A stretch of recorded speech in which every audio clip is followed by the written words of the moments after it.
নমস্কার বন্ধুরা, স্বপ্নাস কুকিং চ্যানেলে আপনাদের সবাইকে স্বাগত। আজকে জামাই ষষ্ঠীর স্পেশাল একটা মাটনের রেসিপি নিয়ে আমি হাজির হয়ে গেছি। যারা যারা মাটনের রেসিপি করবেন বলে ভাবছেন তারা হয়তো মাটন কষা কিংবা আলু দিয়ে মাটনের ঝোলের কোনো রেসিপি বেশিরভাগ ক্ষেত্রে করে থাকবেন।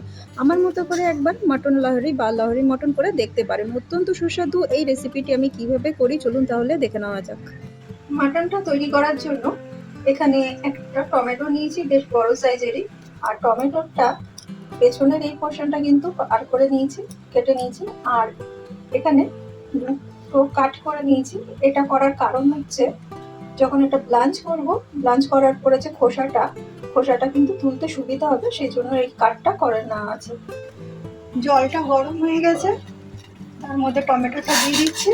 এখানে আমি ঠান্ডা জল নিয়ে নিলাম, বরফ কুচি দেওয়া ঠান্ডা জল। এর মধ্যে আমি ব্লাঞ্চ করা এই টমেটোটা দিয়ে দিচ্ছি ঠান্ডা জলে।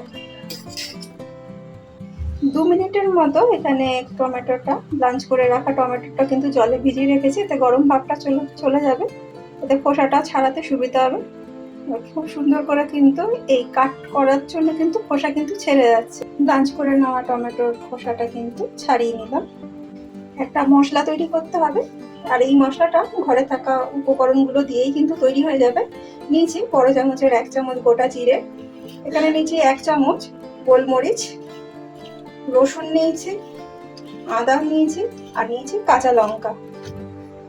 মিক্সির মধ্যে এবার সব উপকরণগুলো দিয়ে দিচ্ছি, দিয়ে পেস্ট করে নিচ্ছি। আর দিয়ে দিচ্ছি ব্লাঞ্চ করে নেওয়া টমেটোটা, দিয়ে একসাথে কিন্তু পেস্ট করে নিচ্ছি। বড় সাইজের 4টে পেঁয়াজ নিয়েছি, আর খুব ফাইন চপ করে কিন্তু এগুলো কাটা। মোটা মোটা করে পেঁয়াজ কাটলে পরে সেটা কষানোর সময় একটু টাইম লাগবে, সেই জন্য একটু পাতলা করেই কেটে নিয়েছি। কড়াইতে সর্ষের তেল গরম করে নিয়েছি, এবার এর মধ্যে পেঁয়াজ কুচিগুলো সব দিয়ে দিচ্ছি। গ্যাসের ফ্লেমটা মিডিয়াম টু লো করে দিয়ে এবার এই পেঁয়াজ কুচিগুলোকে একটু ব্রাউনিশ মতো করে ভেজে নিচ্ছি।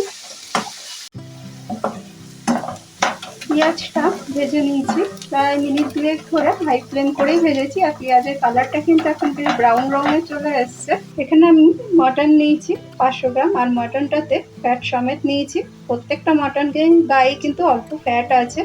আর একটু মিডিয়াম সাইজ করে মটনের টুকরোটা করেছি, খুব বেশি বড় না আবার খুব ছোট না। এবার এই পেঁয়াজের মধ্যে মটনগুলোকে সব দিয়ে দিচ্ছি। গ্যাসের ফ্লেমটা এখানে মিডিয়াম টু লো করে দিচ্ছি। মটনের সাথে পেঁয়াজটাকে একটু ভালো করে মিশিয়ে নিচ্ছি। এখানে যেহেতু মটনের গায়ে বেশ ফ্যাট আছে, এই ফ্যাটটা ধীরে ধীরে গলে যাবে। আর এই গলে গেলে পরে যে তেলের মতো আর কি বেরোবে, সেটা দিয়ে কিন্তু মটনটা খুব ভালো রান্না হয়ে যাবে। মটনটাকে পেঁয়াজের সাথে মিনিটখানি কষিয়ে নেওয়ার পরে এবার হচ্ছে দিয়ে দিচ্ছি 1 চামচ নুন। নুনটা ধরাতে মটন থেকে বেশ মশলা বেরোবে, মানে জলও বেরোবে আর কি মটন থেকে। ধীরে ধীরে মটনের কালারটাও চেঞ্জ হয়ে যাবে। মিডিয়াম ফ্লেম করে আবার কিন্তু মটনটাকে ভালো করে এবার কষিয়ে নিচ্ছি। মটনটা কষিয়ে নেওয়ার পরে কিন্তু মটনের কালারটা বেশ ব্রাউন হয়ে গেছে, মটন থেকে বেশ তেল ছেড়ে দিচ্ছে। এই সময় একটা ফোড়নের মশলা ইউজ করছি। তার জন্য নিয়েছি এখানে সামান্য পরিমাণ দারচিনি, 3টে লবঙ্গ, আর হচ্ছে 4টে এলাচ। এলাচের মুখগুলো ফাটিয়ে নিয়েছি। এই মশলাগুলো প্রথমে তেল যখন দিয়েছিলাম কষাতে তখন কিন্তু দিতে পারতাম, কিন্তু তখন দিলে পরে মটনের টেস্টটা কিন্তু অন্যরকম হয়ে যেত, ভীষণ স্ট্রং হতো ফ্লেভারটা। সেই জন্য কিন্তু এই মশলাগুলো প্রথমে দিলাম না, একটু মাইল্ড ফ্লেভার রাখার জন্য এটা হচ্ছে পরেই দিলাম।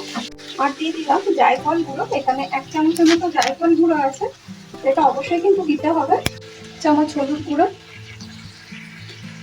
ধনে গুঁড়ো 1 চামচ, কাশ্মীরি লঙ্কার গুঁড়ো 1 চামচ। মটনের সাথে ভালো করে মশলাটাকে কষিয়ে নিচ্ছি। মিনিট খানিক নাড়িয়ে নেওয়ার পরে যে পেস্টটা তৈরি করে নিয়েছিলাম সেই পেস্টটা দিয়ে দিচ্ছি। মিক্সিতে সামান্য পরিমাণ একটু জলও দিয়ে দিচ্ছি, সেই জলটা কিন্তু দিয়ে দিয়েছি।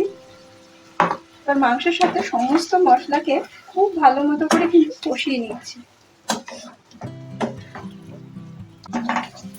এখানে মটনটা কিন্তু কষে গেছে, মটন থেকে তেল ছেড়ে দিয়েছে।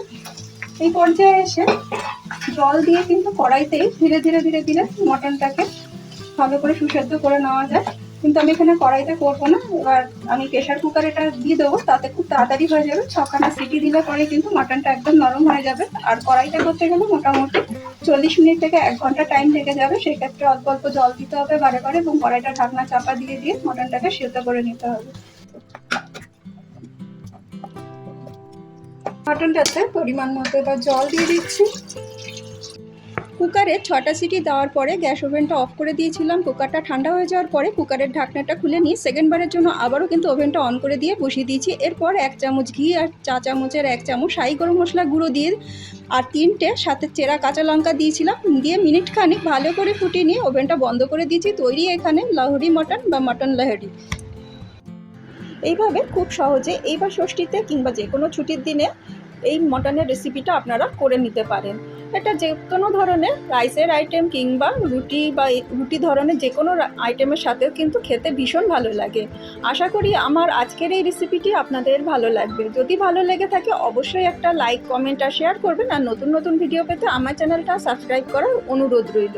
সবাই খুব ভালো থাকবেন, সুস্থ থাকবেন। আবার দেখা হচ্ছে অন্য কোনো দিন অন্য কোনো ভিডিওতে।